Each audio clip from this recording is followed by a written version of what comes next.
নমস্কার বন্ধুরা, আজ চলে এসেছি আপনাদের সামনে সয়াবিনের একটি দুর্দান্ত স্বাদের রেসিপি নিয়ে। তো এর আগে আমি কয়েকটি সয়াবিনের রেসিপি আপনাদের সঙ্গে শেয়ার করেছি। তো আজকে আমি আপনাদের একদম অন্যরকম ও দুর্দান্ত স্বাদের এই সয়াবিনের রেসিপি বানিয়ে দেখাবো। তো বন্ধুরা, আপনারা সয়াবিনের এই রেসিপিটি দেখলে কিন্তু চিকেন মটন খাওয়া ভুলে যাবেন। আর এই রেসিপিটি খেতে এত টেস্টি যে আপনারা বানানোর পর ভাববেন এই রেসিপিটি কেন আমরা আগে জানতাম না। তো নীলা রান্নাঘরে আপনাদের সবাইকে অনেক অনেক স্বাগত জানাই। আশা করি সবাই খুব ভালো আছেন ও সুস্থ আছেন। তো চলে এসেছি আজকে সয়াবিনের একদম দুর্দান্ত স্বাদের একটি রেসিপি নিয়ে। তো আমার সব বন্ধুদের অনুরোধ রইল ভিডিওটি স্কিপ না করে প্রথম থেকে শেষ পর্যন্ত দেখার জন্য। তো বন্ধুরা, এই রেসিপিটি বানানোর জন্য আমি এখানে নিয়েছি দেখুন 100 গ্রাম সয়াবিন। তো এই সয়াবিনটাকে এখন গরম জল করে ভালোভাবে ভিজিয়ে নেব। আর এর সঙ্গে নিয়েছি দেখুন 100 গ্রাম ছোলার ডাল। তো ছোলার ডালটাকে আমি আগে থেকেই প্রায় 2 থেকে 3 ঘন্টা মতো ভিজিয়ে রেখেছিলাম। তো ডালটা খুব সুন্দরভাবে ভিজে গিয়েছে। তো এর থেকে আমি জলটা ছেড়ে রেখে দিয়েছি। তো এর সঙ্গে আমি একটা বড় সাইজের আলুকে ডুমো ডুমো করে কেটে নিয়েছি। আর উপকরণে নিয়েছি একটা বড় সাইজের পেঁয়াজ কুচি। আর এর সঙ্গে নিয়েছি একটা বড় সাইজের টমেটো কুচি। আর কিছুটা ধনেপাতা কুচি। তার সঙ্গে নিয়েছি 4টে চেরা কাঁচা লঙ্কা, 1 চামচ আদা বাটা ও 1/2 চামচ রসুন বাটা। তো বন্ধুরা, এরপর ওভেনে একটি কড়াই বসিয়ে দিয়ে দিচ্ছি পরিমাণ মতো জল। তো জলটা ভালোভাবে গরম করে নিয়ে এখানে দিয়ে দেব সয়াবিন। তো আমার চ্যানেলে যারা নতুন বন্ধু, যদি আমার ভিডিওটি ভালো লেগে থাকে তাহলে অবশ্যই আমার চ্যানেলটি সাবস্ক্রাইব করে পাশে থাকা বেল আইকনটি অন করে দেবেন, যাতে আমি কোনো ভিডিও ছাড়লে তার নোটিফিকেশান আপনাদের কাছে পৌঁছে যায়। তো বন্ধুরা, জলটা বেশ ভালোভাবে গরম করে নিয়ে এর মধ্যে দিয়ে দিয়েছি সয়াবিন। তো সয়াবিনটা আমি প্রায় 10 মিনিট মতো ভিজিয়ে রেখেছিলাম। তো দেখুন খুব সুন্দরভাবে সয়াবিনগুলো কিন্তু ভিজে গিয়েছে। এবার জল থেকে চিপে চিপে সয়াবিনগুলোকে আমি তুলে নিচ্ছি। তো দেখুন বন্ধুরা, ঠিক এইভাবে একদম শুকনো করে জলটা চিপে চিপে তুলে নিচ্ছি। তো সমস্ত সয়াবিনগুলোই জল থেকে তুলে নিয়েছি। এরপর এখানে আমি একটা প্রেসার কুকার নিয়েছি। তো এই প্রেসার কুকারে ভেজানো ছোলার ডালটা দিয়ে 2টো সিটি দিয়ে সেদ্ধ করে নেব। তো দেখুন বন্ধুরা, প্রেসারের মধ্যে এখন ছোলার ডালটা দিয়ে নিয়েছি। তো এরপর এটার মধ্যে দিয়ে দিচ্ছি পরিমাণ মতো জল। এরপর দিয়ে দেব স্বাদ অনুযায়ী লবণ। তো লবণটা দিয়ে ঢাকনাটা লাগিয়ে দিয়ে 2টো সিটি দিয়ে দেব।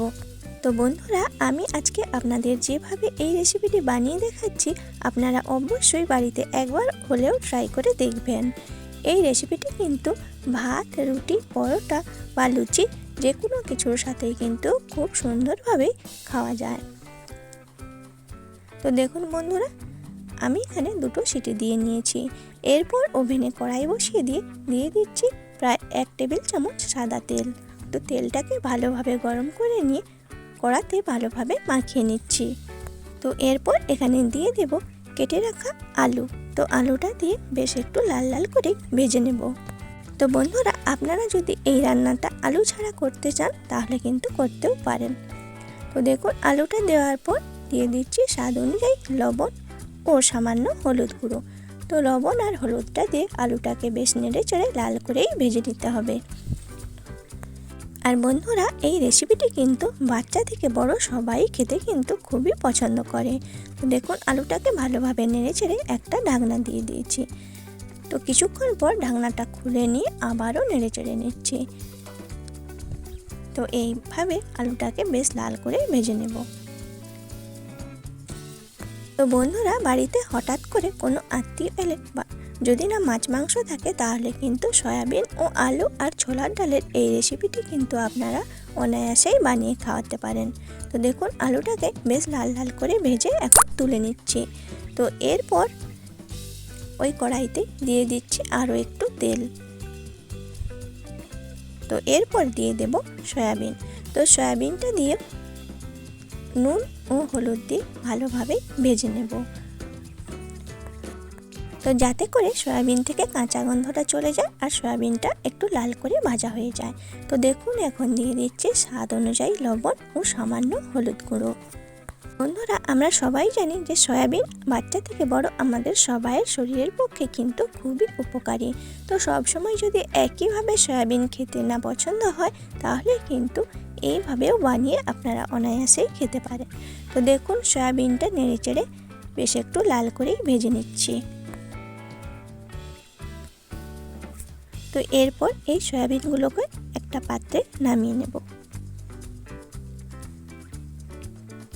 তো বন্ধুরা, আপনারা অবশ্যই এইভাবে একবার বাড়িতে বানিয়ে খাবেন ও আমাকে কমেন্টে জানাবেন যে খেতে কেমন হয়েছিল। তো দেখুন, সয়াবিনটা নামিয়ে নিয়ে এইবারে ওই কড়াইয়ের মধ্যে দিয়ে দিচ্ছি সরষের তেল। তো পুরো রান্নাটা কিন্তু আপনারা চাইলে সাদা তেলেও করতে পারেন বা সরষের তেলেও করতে পারেন। তো দেখুন, তেলটাকে ভালোভাবে গরম করে নিয়ে দিয়ে দিচ্ছি সামান্য একটু চিনি। তো তেলের উপর যদি একটু সামান্য চিনি দেওয়া হয়, তাহলে কিন্তু যে কোনো রান্নার কালারটা কিন্তু দুর্দান্ত আসে। তো দেখুন, ভালোভাবে চিনিটাকে গরম করে নিয়ে যে কটা ফোড়ন আমি নিয়েছিলাম সেগুলো এর মধ্যে দিয়ে দিয়েছি। তো এর মধ্যে দিয়ে দিয়েছি কিছুটা গোটা গরম মশলা, একটু তেজপাতা ও সামান্য একটু জিরে। তো ফোড়নটাকে খুব ভালোভাবে ভেজে নিয়ে এর মধ্যে দিয়ে দিয়েছি কেটে রাখা পেঁয়াজ। তো পেঁয়াজটা দিয়ে ভালো করে লাল লাল করে ভেজে নেব। তো বন্ধুরা দেখুন, পেঁয়াজটা দিয়ে নেড়েচেড়ে একটু কালার চেঞ্জ হওয়া অবধি বেশ ভালোভাবে ভেজে নেব।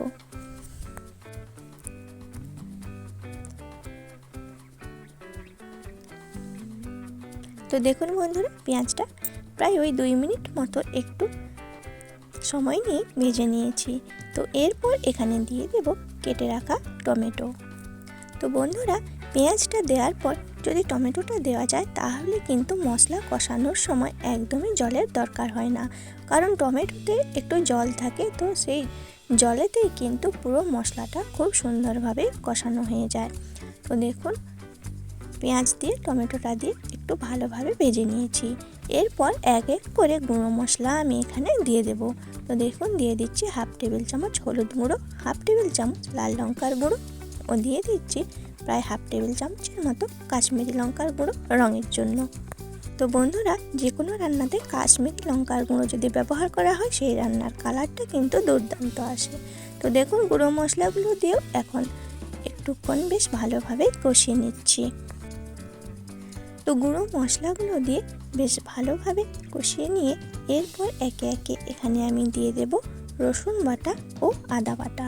তো দেখুন, রসুন বাটা দিয়ে দিয়েছি, এরপর দিয়ে দিচ্ছি আদা বাটা। তো আদা ও রসুন দিয়েও ভালোভাবে কষিয়ে নেব। তো আদা ও রসুন থেকে কাঁচা গন্ধ যাওয়া না অবধি খুব সুন্দরভাবে মশলাটাকে কিন্তু কষিয়ে নিতে হবে। আর মশলা কষানোর সময় কিন্তু গ্যাসের ফ্লেম একদম লোতে বা লো টু মিডিয়াম আঁচে রাখতে হবে। এতে করে কিন্তু মশলাটা খুব সুন্দরভাবে কষানো হয় আর মশলার টেস্টটাও খুব সুন্দর হয়। তো দেখুন বন্ধুরা, একটু সময় নিয়ে আমি মশলাটা কিন্তু এখানে খুব সুন্দরভাবে কষিয়ে নিচ্ছি।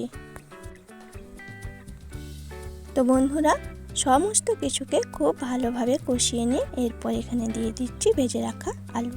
তো আলুটা দিয়েও বেশ কিছুক্ষণ আমি কষিয়ে নেব। তো বন্ধুরা, অবশ্যই আপনারা বাড়িতে একবার এই রান্নাটা ট্রাই করে দেখবেন, খেতে কিন্তু দুর্দান্ত লাগে। তো যে কোনো কিছুর সাথে কিন্তু খুব সুন্দরভাবেই খাওয়া যায়। তো দেখুন বন্ধুরা, আলুটা দিয়ে প্রায় 2 থেকে 3 মিনিট মতো আমি মশলার সঙ্গে কষিয়ে নিয়েছি। তো এরপর এখানে দিয়ে দেব ভেজে রাখা সয়াবিন। তো এরপর এখানে ভেজে রাখা সয়াবিন দিয়ে দিয়েছি। তো সয়াবিনের সঙ্গে আলু ও মশলাটা খুব ভালোভাবে মিশিয়ে নিয়ে আরও প্রায় 2 থেকে 3 মিনিট মতো ভালোভাবে কষিয়ে নেব। তো দেখুন বন্ধুরা, খুব সুন্দরভাবে মিশিয়ে নিয়েছি। এবার কিছুক্ষণ আমি এটাকে কষিয়ে নেব।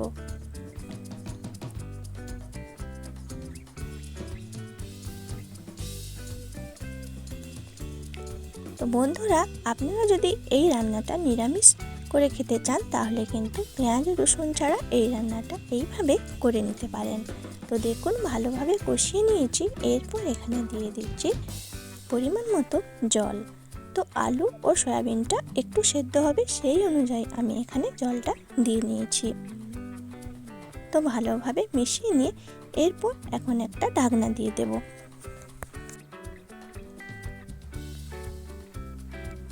তো তো ঢাকনা দেওয়ার পর প্রায় 3 থেকে 4 মিনিট মতো আমি লো টু মিডিয়াম আঁচে এটাকে রান্না করে নিয়েছি। তো দেখুন ঢাকনাটা খুলে বেশ ভালোভাবেই নেড়ে চেড়ে নিচ্ছি। তো ঝোলটা কিন্তু অনেকটাই টেনে নিয়েছে আর আলুটাও কিন্তু খুব সুন্দরভাবে সেদ্ধ হয়ে গিয়েছে। তো দেখুন বন্ধুরা রান্নার কালারটা কতটা সুন্দর হয়েছে। তো দেখতেও যেমন সুন্দর হয়েছে, খেতেও কিন্তু খুবই টেস্টি হয় বন্ধুরা।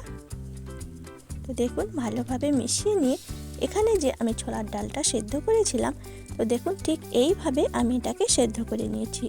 তো সেদ্ধ কিন্তু সুন্দরভাবে হবে, অথচ কিন্তু গলে যাবে না, এইভাবে গোটা গোটা থাকবে। তো একদম গলে গেলে কিন্তু সেটা কিন্তু খেতে ভালো লাগবে না, তাহলে কিন্তু সেটা একদম ডালের মতো হয়ে যাবে। তো সুসিদ্ধ হবে কিন্তু ডালটা একদম গোটা গোটা থাকবে। তো দেখুন এই পর্যায়ে আমি এখানে অ্যাড করে দিচ্ছি সেদ্ধ করে রাখা ছোলার ডাল। তো ছোলার ডালটা দিয়েও ভালোভাবে মিশিয়ে নিচ্ছি।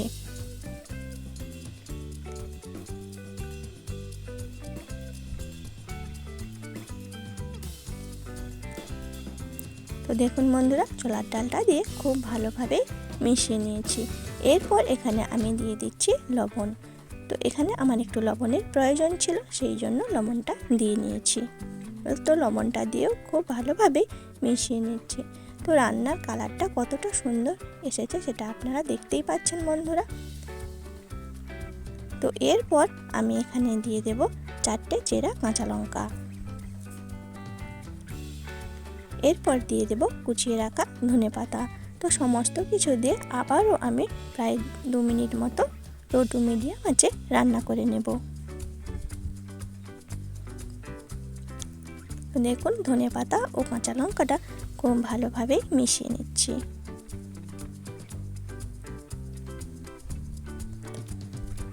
তো এরপর এখানে একটা ঢাকনা দিয়ে দেব, দিয়ে প্রায় 2 মিনিট মতো আমি এটাকে রান্না করে নেব। তো দেখুন বন্ধুরা 2 মিনিট হয়ে গিয়েছে। তো এখন আমি ঢাকনাটা খুলে নিচ্ছি। তো রান্নাটা দেখেই বুঝতে পারছেন বন্ধুরা যে কতটা টেস্টি হবে রান্নাটা। দেখতেও যতটা সুন্দর, খেতেও কিন্তু খুবই টেস্টি হয়। তো বন্ধুরা সয়াবিনটাতে আমি একটু ঝোল ঝোল রেখেছি, কেন সয়াবিনটা থেকে কিন্তু অনেকটাই ঝোল টেনে নেয়, সেই জন্য এটা যখন ঠান্ডা হবে তখন কিন্তু এটা আরও ঘন হয়ে যাবে। তো দেখুন ভালোভাবে মিশিয়ে নিয়ে এরপর এখানে আমি দিয়ে দেবো 1/2 টেবিল চামচ গুঁড়ো গরম মশলা। তো এই গুঁড়ো গরম মশলাতে কিন্তু রান্নার স্বাদটা আরও বেড়ে যায়। তো ভালোভাবেই মিশিয়ে নিচ্ছি। তো বন্ধুরা আমার এই রেসিপিটি কিন্তু একদমই রেডি। তো কেমন লাগলো আমার এই আজকের রেসিপিটি অবশ্যই কমেন্টে জানাবেন। ভালো লাগলে একটি লাইক করে চ্যানেলটি শেয়ার করে দেবেন। তাহলে আপনারাও বাড়িতে বানিয়ে ফেলুন সয়াবিনের একদম দুর্দান্ত স্বাদের এই রেসিপিটি। বন্ধুরা সয়াবিনের এই রেসিপির কালারটা দেখেই বুঝতে পারছেন আপনারা কতটা সুন্দর ও কতটা টেস্টি হয়েছে।